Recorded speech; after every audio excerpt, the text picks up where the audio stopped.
It's my privilege to be able to present our first presenter, Jamie Lewis, who comes from us from Durham, North Carolina. Dr. James G. Lewis holds a PhD in history from Florida State University, but let's not hold that against him. We still want to make him welcome to North Idaho. The author of many publications on Forest Service history, including the companion volume to the agency's centennial film, The Greatest Good, and he serves as the editor of the Peeling Back the Bark, the Forest History Society blog. The title of Jamie's presentation this morning is The Greatest Good for the Greatest Number, Re-examining the Forest Service Contract with Communities. We are fortunate to have him here with us today, and I'm delighted to be honored to have him. Let's give him a great welcome, please.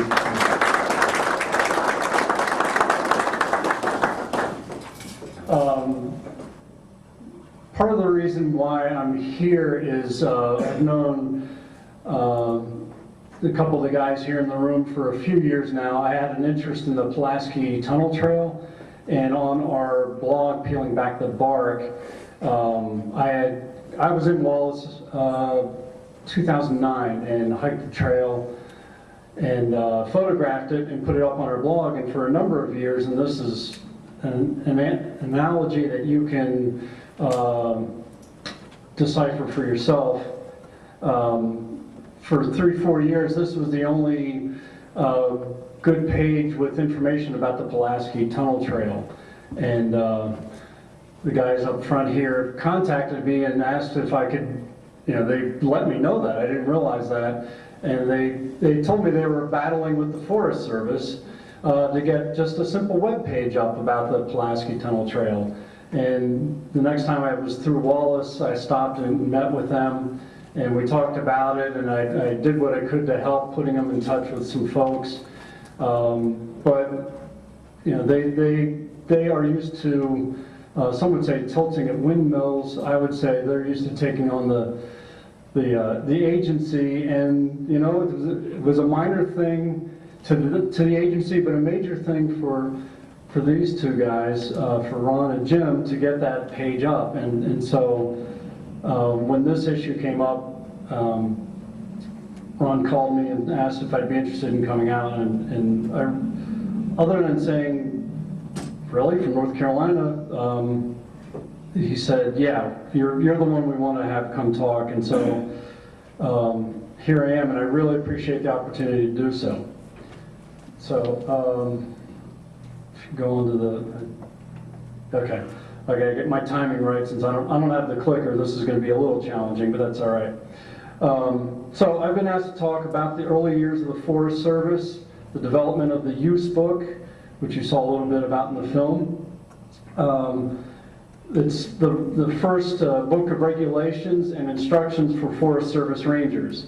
Now, the way I see it, the situation you're dealing with is not just about the regulations that the first chief of the agency put in place when he set up the Forest Service in 1905. Rather, the use book is just one of the sources we should be looking at to get at a fundamental question.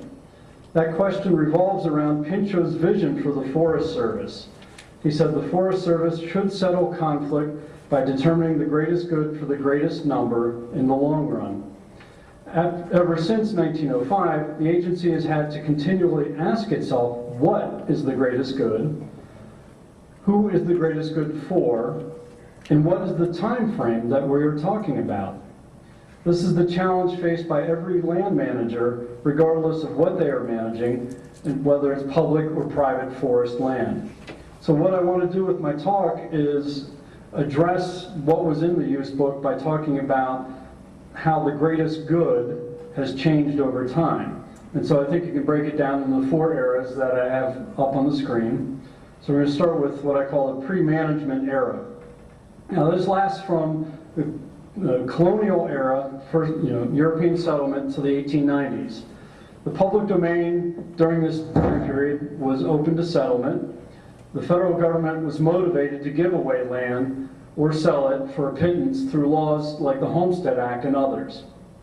This is the era of cut-and-run logging.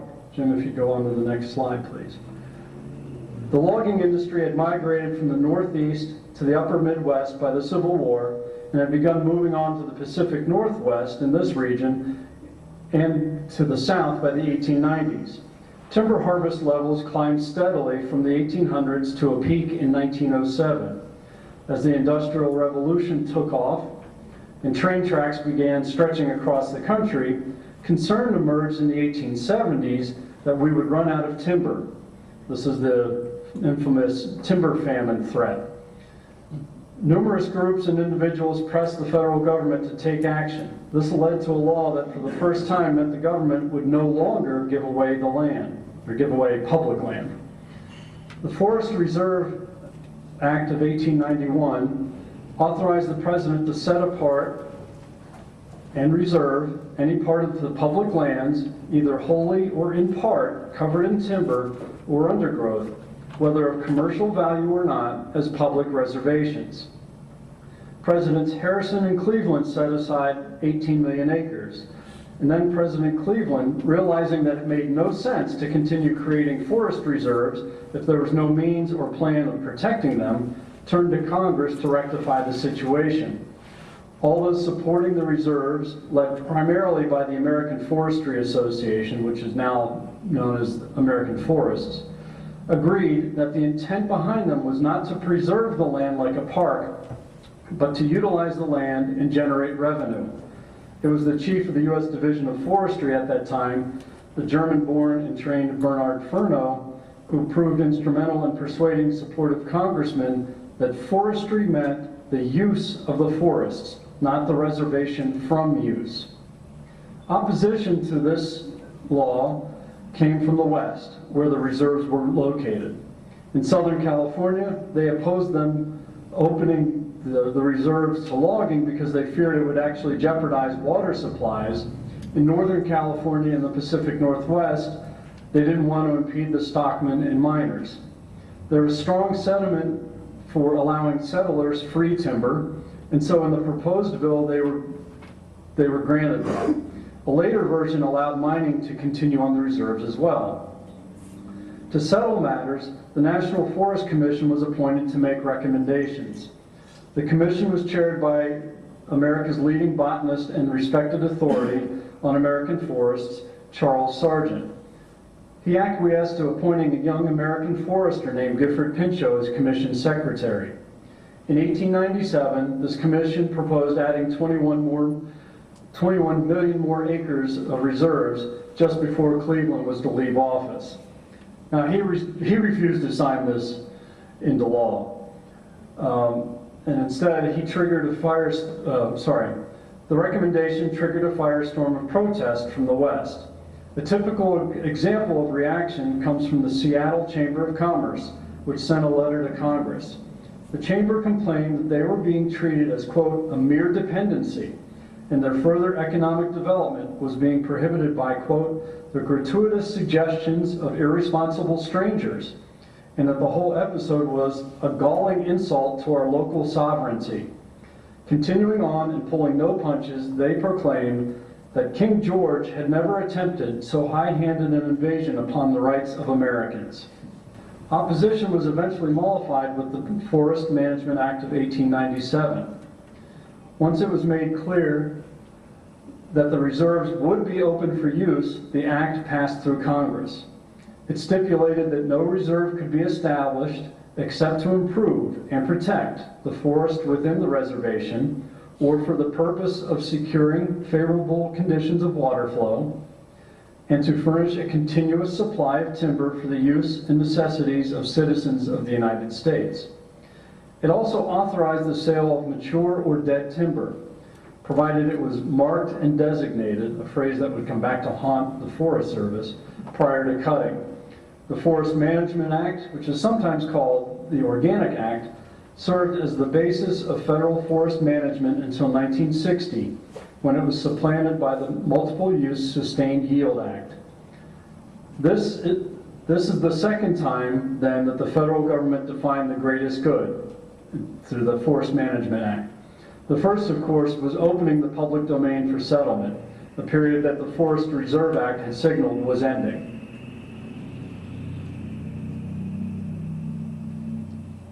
Now, the second time period that I think you can break down the greatest good, its evolution into, is what I call the use book era. This lasts from 1897 in the Forest Management Act, which loosely defined the purpose of the national forests, through the establishment of regulations vis-a-vis the use book, and then it aligned in the 1960s. Now, the man behind the use book was the founder of the Forest Service, Gifford Pinchot. In a nutshell, Pinchot was the son of a wealthy New York businessman who pushed him to become a forester at a time when there were no foresters in the United States, nor any land under active forest management. He had to go to Europe to study forestry, and he stayed in school barely 1 year out of a 2-year graduate level program.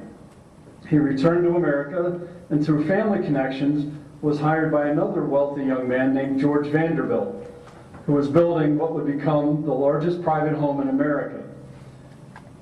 Pinchot designed the first large-scale forest management plan in U.S. history there for Vanderbilt. He wanted to prove that forestry paid, meaning it could be profitable. So at the end of the first year, he proudly published a short book detailing the work at the Biltmore estate and showing the ledger from his forestry department, which in it he said he made a profit. But if you look closely at the ledger, you'll see that he made most of his income by selling wood to other departments on the estate and by leaving out his own salary. This was America's first below-cost timber sale, as his biographer, Char Miller, has noted, and also a financial outcome Pinchot would regularly reproduce during his years as the nation's chief forester. So long story short, in 1898, Pinchot was appointed the chief of the U.S. Division of Forestry. It's the predecessor to the U.S. Forest Service. At the time of his appointment, the forest reserves are in the Interior Department. He's in the Agriculture Department. After 7 years of campaigning and with the support of his friend, President Theodore Roosevelt, the forests were transferred to him, and he rechristened his bureau the U.S. Forest Service.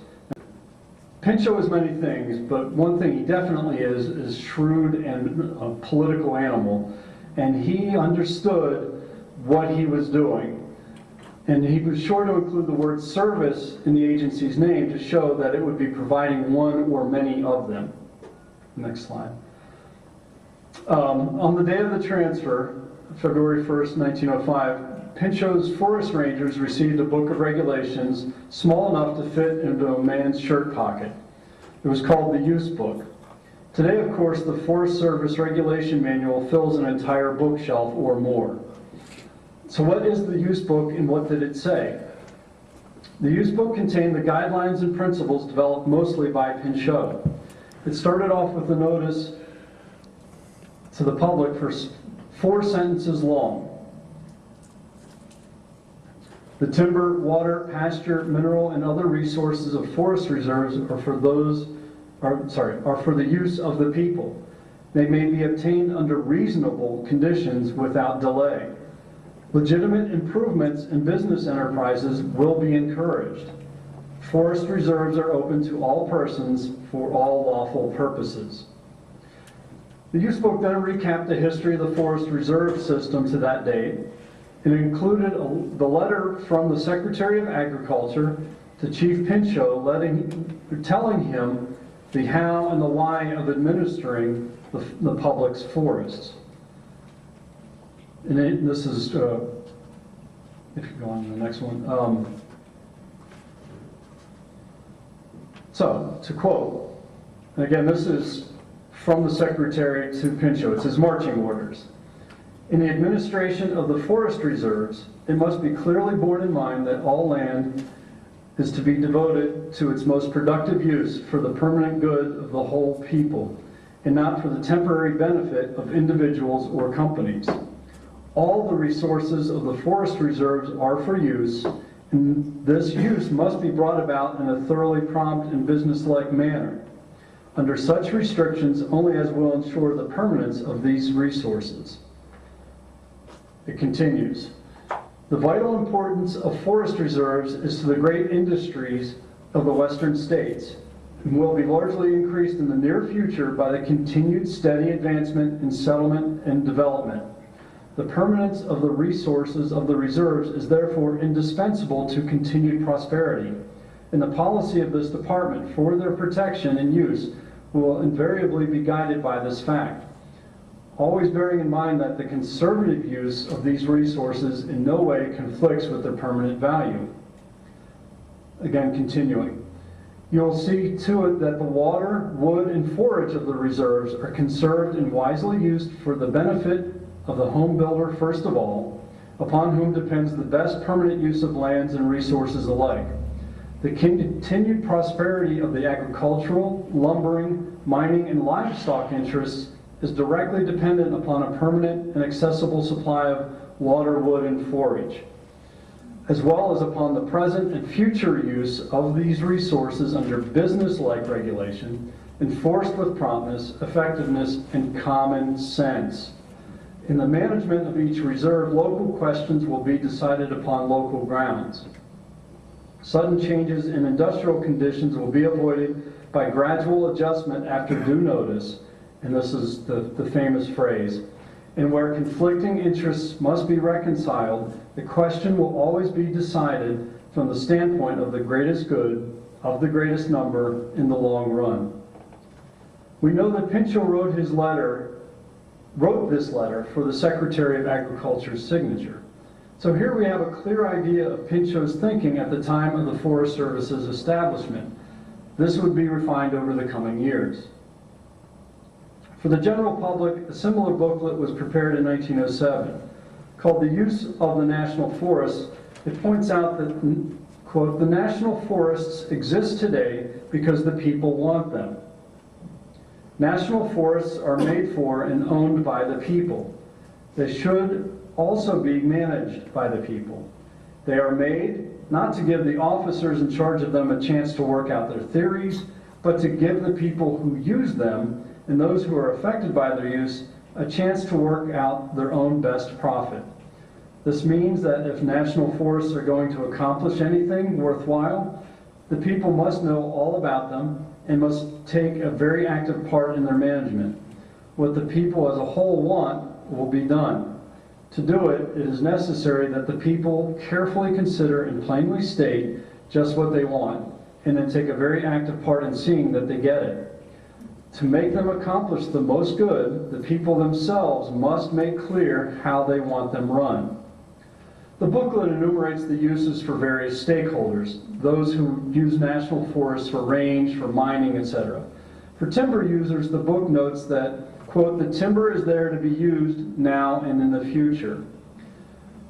To the taxpayer is the title of one section. And this kind of gets at the heart of why we're here today. It starts by asking rhetorically the question, what happens to county taxes? People who are unfamiliar with the laws about national forests often argue that they work hardships on the counties in which they lie by withdrawing a great deal of land from taxation. They say if the lands were left open to pass into private hands, there would be much more taxable property for the support of school and road districts. The national government, of course, pays no taxes, but it does something better.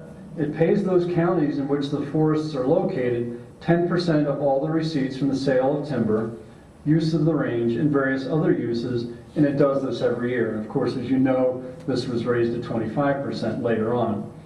It is sure and steady income because the resources of national forests are used in such a way that they keep coming without a break.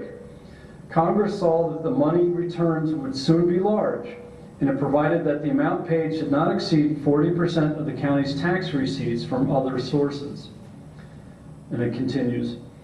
Taxes from private timberlands, on the other hand, are ordinarily only temporary returns, because after the lands are logged, they are usually left to burn up and become vacant and barren, quite valueless for purposes of taxation.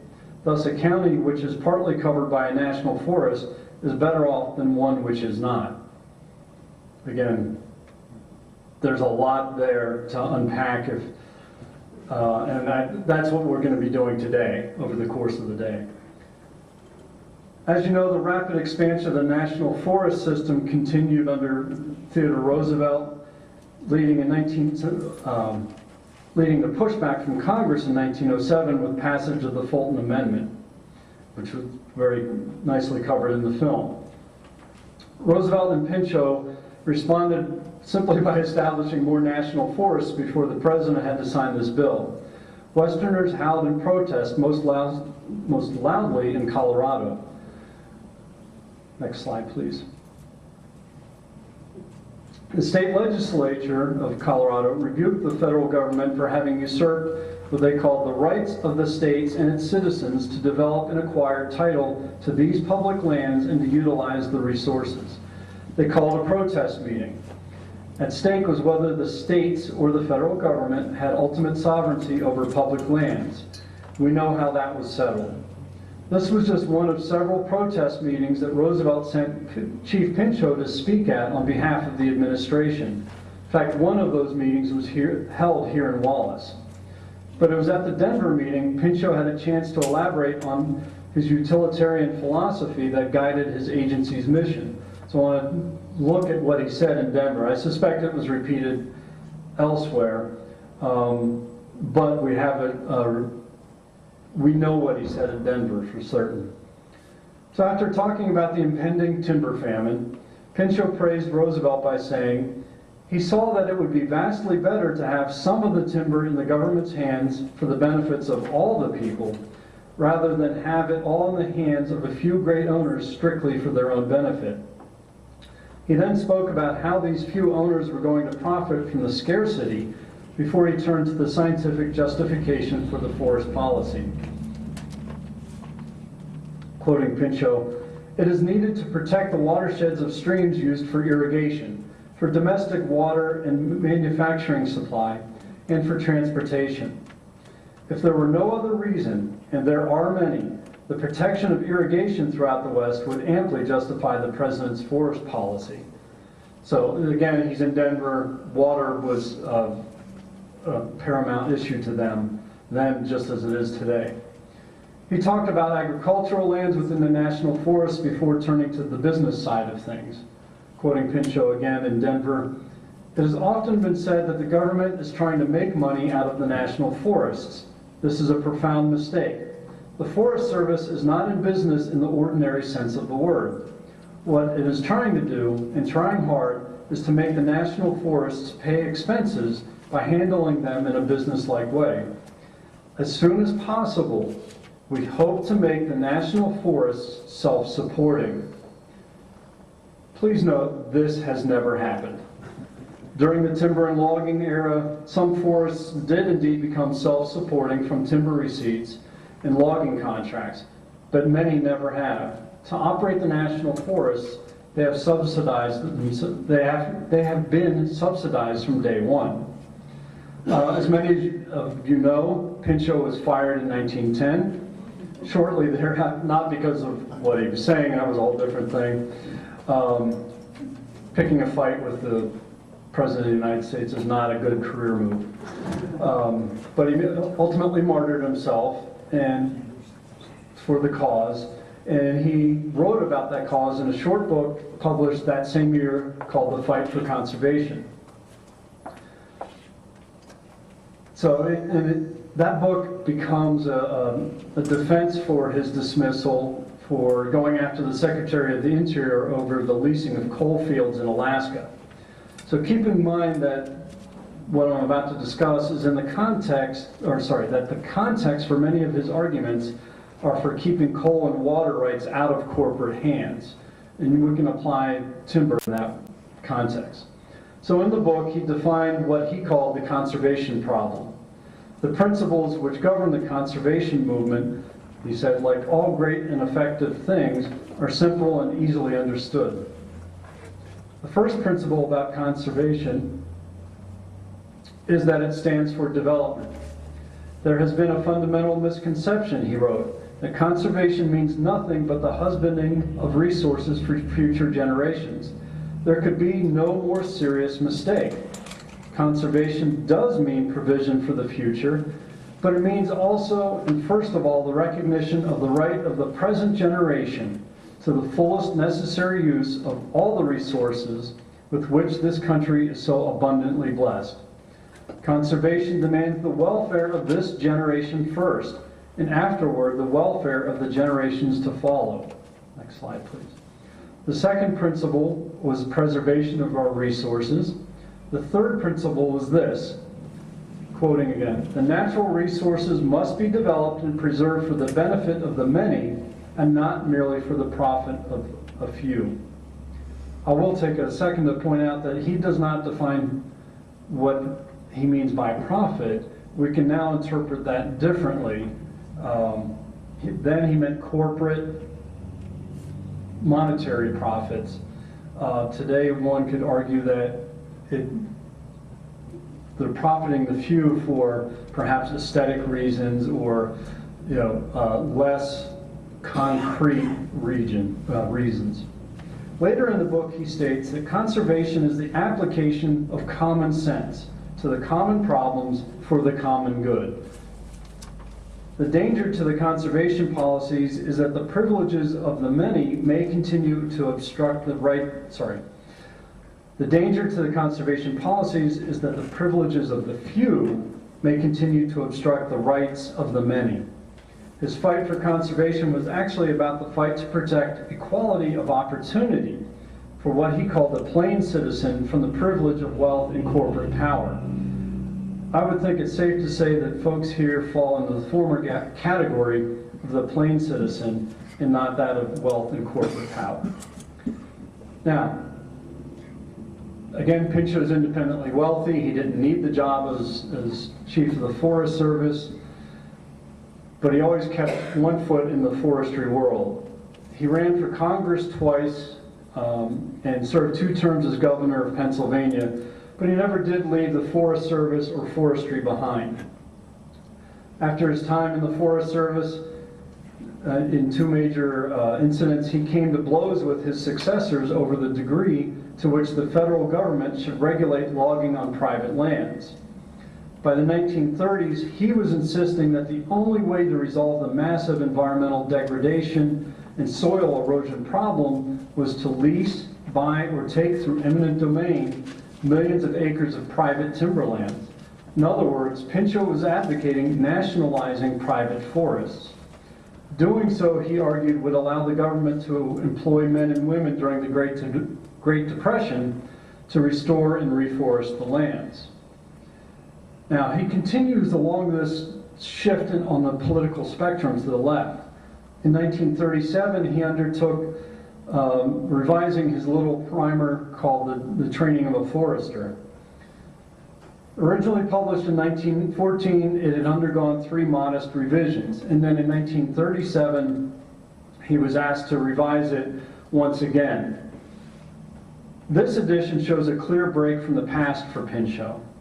In the earlier editions, he had emphasized silvics, or the study of trees, forest economics, and lumbering. For the first time now, he's discussing forest ecology, telling readers that they must understand trees as members of plant communities. He discussed what he called forest protection, and the students need to study entomology because some bugs were harmful and others beneficial. He advised studying wildlife management. So 60 years before the Forest Service adopted ecosystem management, Pinchot declared that human needs never could dominate forests. What mattered instead was that nature, quote, governs the mutual lives and works of this community under a strict code of natural laws. The forester, therefore, must know about these elements of the forest and their behavior, for he too must work towards maintaining the balance of nature. Now, Pinchot hadn't turned away from logging, and he recognized the need for and value of it. Continuing, the forest is a great renewable resource which never need be exhausted of its riches. But, he argued, one of these riches was that of the wood's beauty. My point here, Pinchot himself was redefining the greatest good for the greatest number for the longest run. Forestry, as practiced by the Forest Service, would eventually align with Pinchot's thinking. Next slide, please. That brings us to the dawn of what I call the environmental regulation era. What eventually forced the Forest Service to do so, to enter into this era, or to change its ways and align with Pinchot's thinking in 1937, was the environmental movement. The greatest good would be redefined in what I call the environmental regulation era. With it, the pendulum swings from the extreme of no regulation in the 19th century to the other extreme of over-regulation. After World War II, the use book era continued as the amount of logging conducted on national forests took off to meet the demand of the post-war housing boom. Logging was carried out with a minimum of regulatory interference. But critics of the Forest Service would say that it was working hand in glove with the lumber industry. It was not uncommon for the agency to conduct below-cost timber sales. There seemed to be no limit to what the agency would do to get the timber out.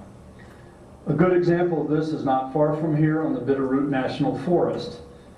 But the same roads used to move timber out of the backcountry also brought tourists and recreationists into those places. And they didn't like what they saw happening on Forest Service land or on other federal lands. They organized and began to fight back. The old guard conservation groups grew, and new and more militant ones were established. They would redefine the greatest good to align with their vision of the longest run. Excuse me. So in the 1960s, under pressure from the old and new environmental groups, Congress started passing a series of laws that more tightly regulated management of federal lands. For the Forest Service, it began with the Multiple Use Sustained Yield Act of 1960, and then the Wilderness Act, the National Environmental Policy Act, and then in 1976, the National Forest Management Act.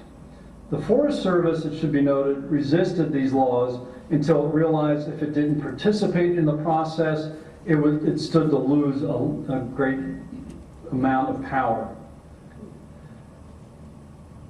The end result is that the regulators were now being regulated. The general public could now participate in the planning and decision making, or in the words of the use book of 1907, they could take a very active part in seeing what they get, or seeing that they get it.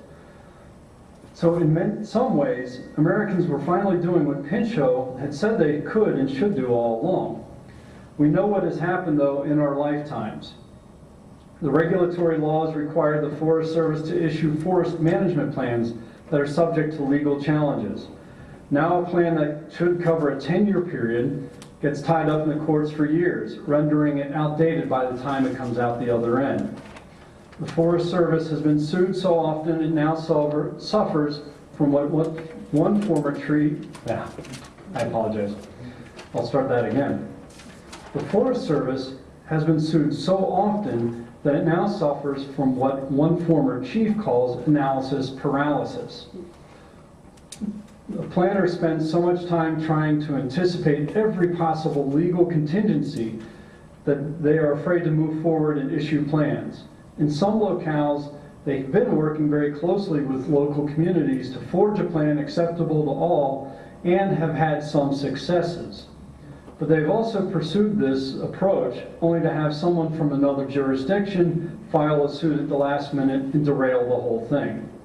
In one case, a participant in the negotiations who had accepted the plan left the group he had been representing and turned around and filed a lawsuit by the group he was now working for. So the regulators, again, are now the regulated. Attempts to cut through the red tape, like the Healthy Forest Act, have met with resistance as well. In many ways, the Forest Service has become a rudderless ship. It's subject to the crosswinds blowing from either Capitol Hill or 14th Street, where the lobbyists are. It is certainly not captain of its own fate. Congress and the White House are the captains, or co-captains. And you see how well that's been working for the last several years, Congress and the White House. And so I caution you that trying to hold the Forest Service to a promise made more than a century ago may not be the best way forward. Pinchot was a politician more than he was a forester. He said what he needed to be said to quell the uprising while chief forester. He tried to change the terms of the social contract with the American people by changing how he defined the greatest good in his own lifetime. So, you didn't ask, but here's my advice to you. You need to let the Forest Service, the White House, and your representatives in Washington know that it's time to redefine the greatest good to align with local interests, your interests. It is time to overhaul the regulations so that they don't contradict one another, and it's time to help the agency cure their analysis paralysis and get back to actively managing the land. Instead, regulations should, as Gifford Pinchot said, make sense. They should make common sense. It is time to move then on to the fourth era, the common sense era. So I want to leave you with a quote from Gandhi, which I think may prove inspirational for you, or at least I hope so. When I found this, I immediately thought of you guys. First they ignore you, then they ridicule you, and then they fight you, and then you win. Thank you.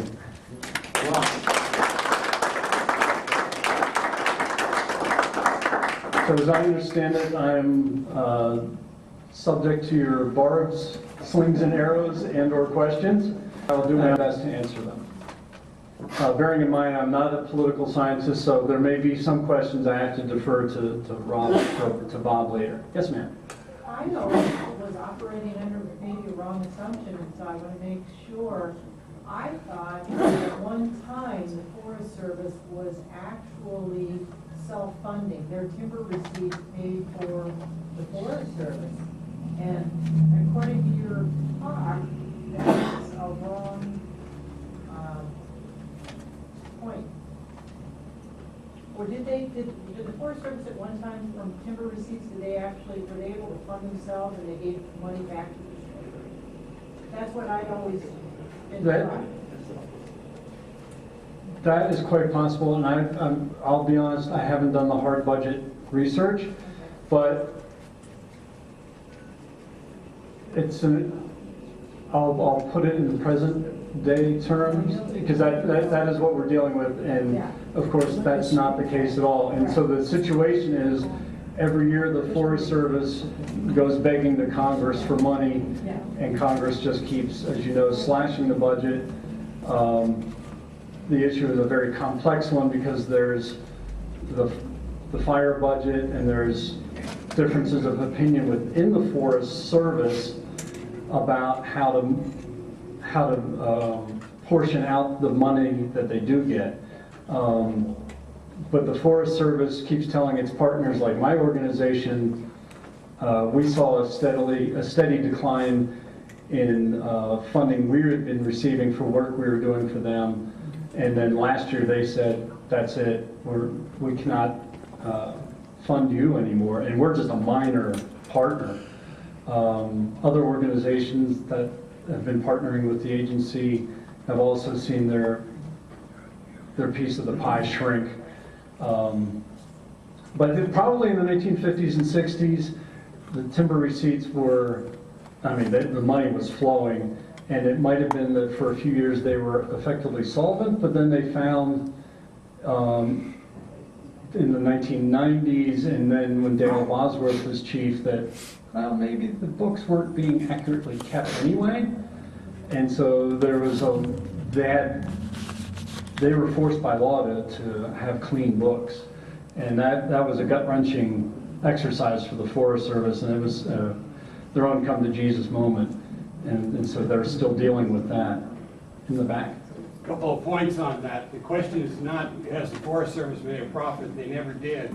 When you look at total appropriations versus the total revenues produced. Rather, if you look at the individual appropriations, what did it cost to produce the timber sale volume, etc., they always made a profit on that until passage of the National Forest Management Act and full implications. Then planning costs started exceeding revenues. By the time the 90s occurred, the revenue sources were well below any productive cost. But when you look at the individual outlays for things like wildlife management, watershed management, and so on, that produce zero revenues, the cost of the timber programs basically almost paid for the Forest Service in the 1970s and early 80s, when the revenues were over $1 billion for National Forest timber. Those figures are published and available if anybody wants them. They were also cutting at what were considered to be unsustainable. Well, they were being asked to cut at unsustainable levels. This was in the era of, I think, 7 and 8 billion board feet in the Reagan era, and they were being asked to elevate that. And I've spoken with Forest Service employees working in that era, and they said the figures they were being asked to cut were unrealistic. That's not true. Okay. If you look at the actual growth and yield data off of the National Forest, when the Secretary of Agriculture in the 70s under the Nixon and that administration, the potential was 22 billion board feet annually off of the National Forest. The most that was ever cut was around 10 billion board feet. The current growth rates on the National Forest are far in excess of 20 billion board feet, and they're currently harvesting around 2 billion. So that idea that it was unsustainable was politically unsustainable. They could have actually accelerated the growth and the production. It would have changed dramatically what the forest looks like, but factually that's not correct. Promise that there would be use, that it would be open to the locals who needed to make use of the forest to, to fight against the progressive eras, fight against big business and monopoly and so on and so forth. So it seems to me that your conclusion isn't inconsistent with holding Pinchot to the original promise of a happier circumstance with people not being frozen out of the forest. That's a fair criticism. And I guess what I was, with my conclusion, I was focusing more on the fact that he had shifted his thinking towards what would become ecological forest management. And so you're right that you can go back. It's recognition that he changed over time, and it's a microcosm of the change of the whole thought process.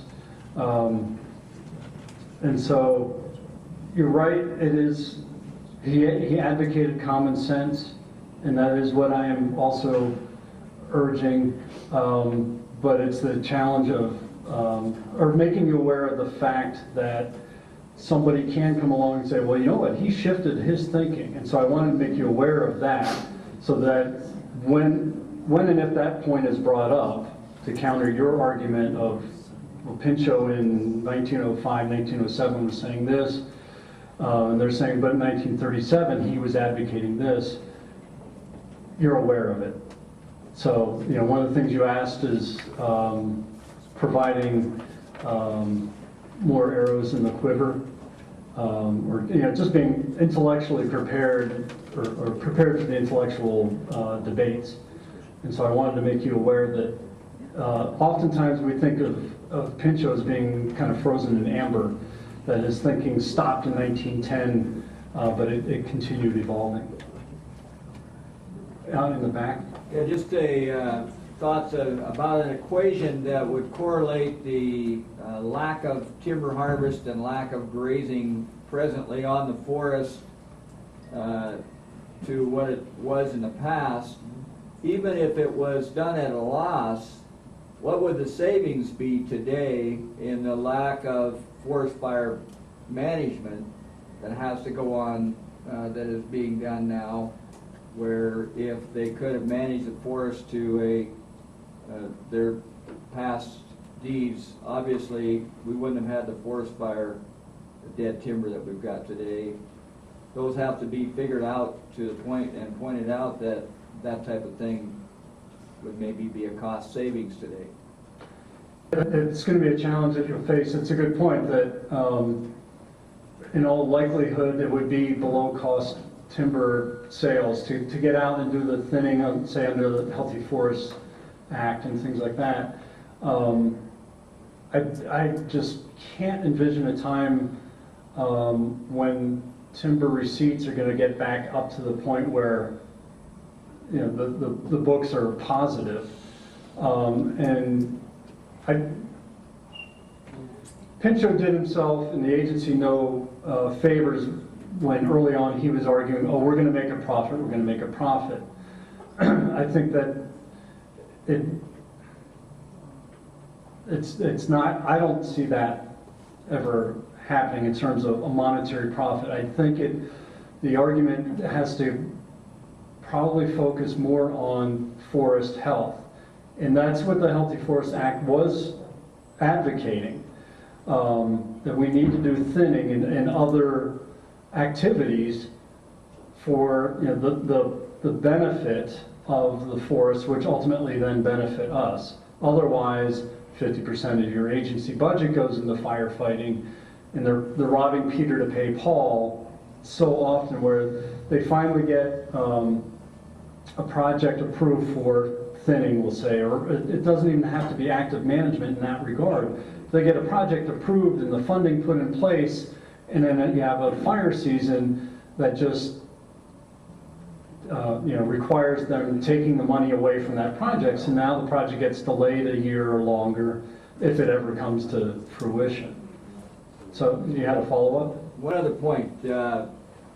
I've only been a commissioner now for going on 4 years, but I've done a lot of study on NEPA. And I've heard the dialogue that NEPA was actually a behind-the-scenes bill produced by the senators from Oregon because they could see the struggles that were coming for local government.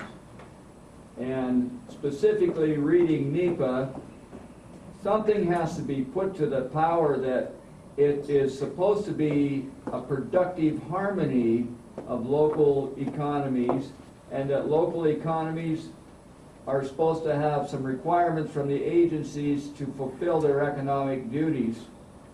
They did not push it that way. It's been case laws against it used by the environmentalists, but I truly believe that there's strength in NEPA that was never argued the right direction. That may be, but I'm not an expert on NEPA. I think your speaker this afternoon would be better able to address that. There was a question over here. Along the lines of what Commissioner Girdler is saying there, as we deal with the current forest plan, they took the economic impact part of the environmental impact statement basically off the census. We have to do a lot better job of showing the values and the benefits. You know, an environmental impact statement isn't just the forest impact, it is the community and the geographic portion of it. We haven't done a very good job of supplying that information or making sure that they include that information that goes to the public process. As Commissioner Girdler said, as we are involved from the local level, it's our job to help bring that in. What's the value of the timber? What's the value of the fire protection? All of those different values are nowhere in that they would have out there today. And if we can't paint that economic picture so that the senators and the congressional staffs can understand that self-funding can come from a lot of that natural renewable resource and proper management. That's our new era we're in. You could take Pinchot's old intent with his environmental 37 position, now take it and put it back to some common sense of how do we do it. And it can't come through just a computer model if the components of the equation aren't in the computer model. And that's what we deal with most of the time today. The question is how do we get them past the supremacy position of their input or the other states compared to the value of our input in that management along with the experts. You know, if they want to study or something, is that complete enough in its value compared to what we can inject locally to help bring those revenues back with all those intents. That's what we need help with getting the message out. Gotcha. The film was meant to do a segment of that, like Robin, Dr. Rose were saying. It's a very challenging situation that you guys face, revelation, right? You guys didn't know that. Thank God you brought me in to tell you that. I keep going back to a conversation I had with someone, a former Forest Service employee who rose up high in the agency, and it was, this person was trained as a forester, and when they were having when they were lower on the hierarchy, a district ranger or timber sale planner, and they would go into the community and talk with folks, they quickly realized that they were outgunned or outmaneuvered by the locals, simply because some of the locals who were opposed to timber harvesting always approached it from an emotional standpoint. And the anecdote that was shared with me was they're meeting in it's a community meeting, and somebody, a local woman, is 8 months pregnant, and she's sitting on the floor holding her belly and just rocking back and forth saying, "I cry every night for the trees." And this forester said, "How can, what am I supposed to say to that? Other than, I'm sure you do." But the environmental community learned that an effective way of arguing for their standpoint was from the emotional side. Foresters were always coming at it from the scientific left brain side, and there was nothing they could do about it. And so in many ways, the Forest Service got outmaneuvered. I'd have to look it up. In the 1970s or so, there was a book released that was essentially, it became the playbook for the environmental groups of how to deal with the federal government. And this was one of the things they always pushed, was push the emotional buttons, because it just shuts down the conversation very quickly. I think you understand what I'm saying, which is, for you guys, you can marshal economic statistics, but there is also the emotional side of it that I think is not to be left out of your arguments, that these the changes you've experienced are having impacts on the community, as Robin said. I think it was with the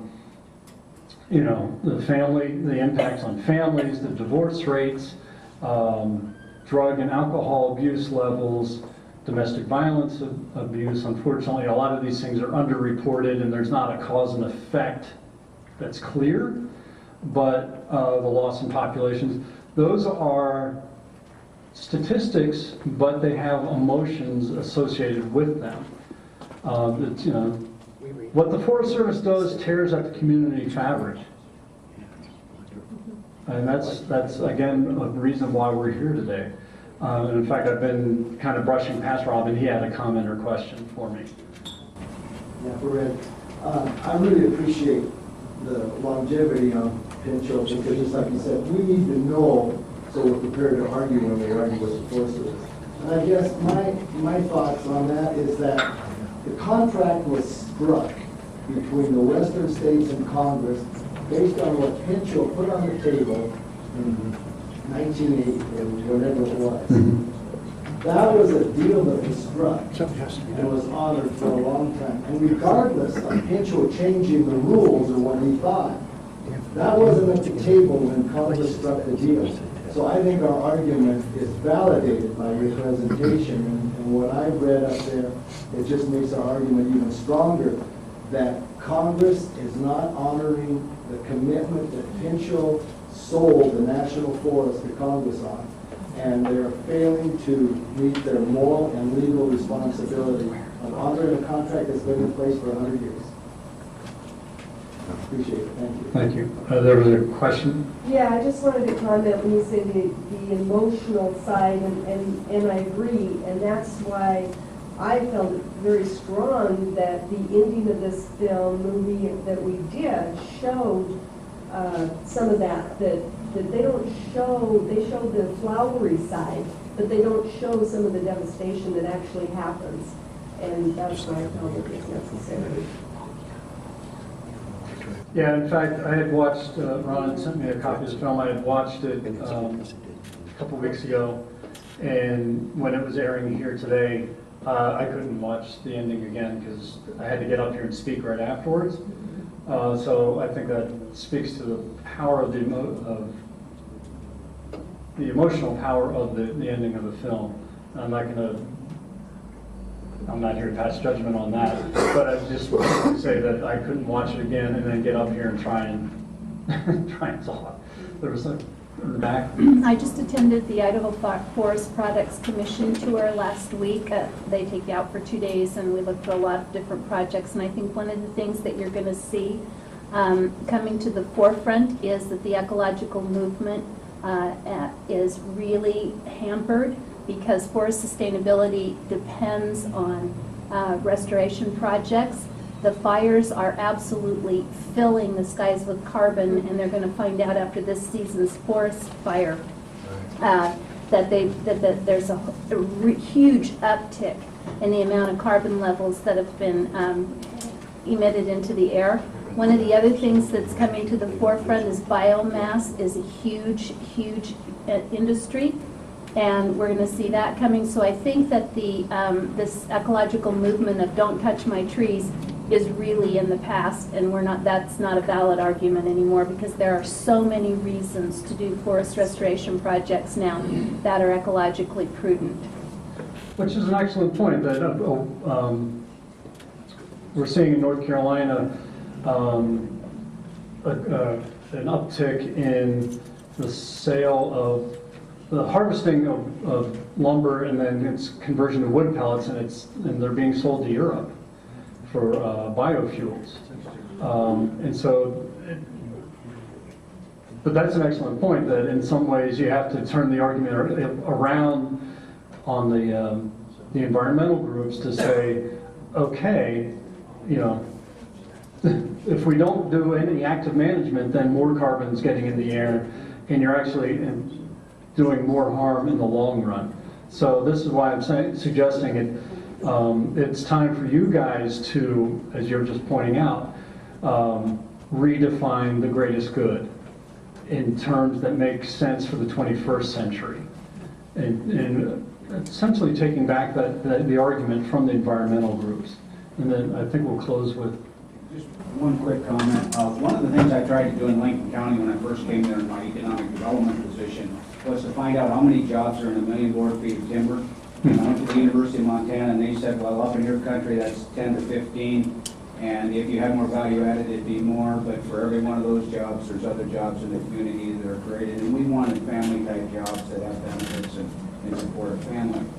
And my point, I guess, was, and since we've gone from a high of 267 million board feet in the 80s to 30 to 50 now, we've lost a ton of jobs. And I think getting back to that gentleman's comments over there is when we start talking about the profit loss of a timber sale, as far as the agency goes, there's so many more dollars to be generated out there because of the timber that's harvested that we need to show a total impact rather than just the Forest Service, because the environmental groups have created, well, these other acts that have been created have caused the analysis paralysis, which has caused the cost of timber sales to go way up. So we need to show a greater impact, and there is a greater impact.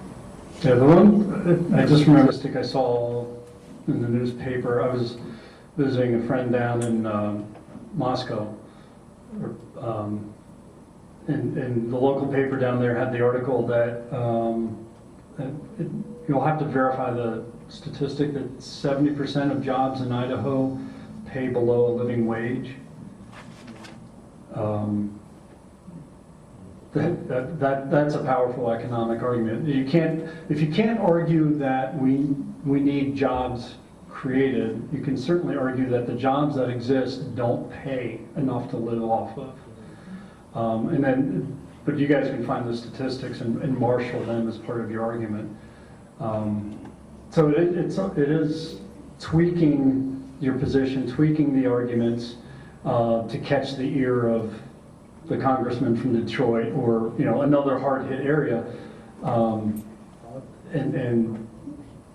getting them to understand that we are all in it together.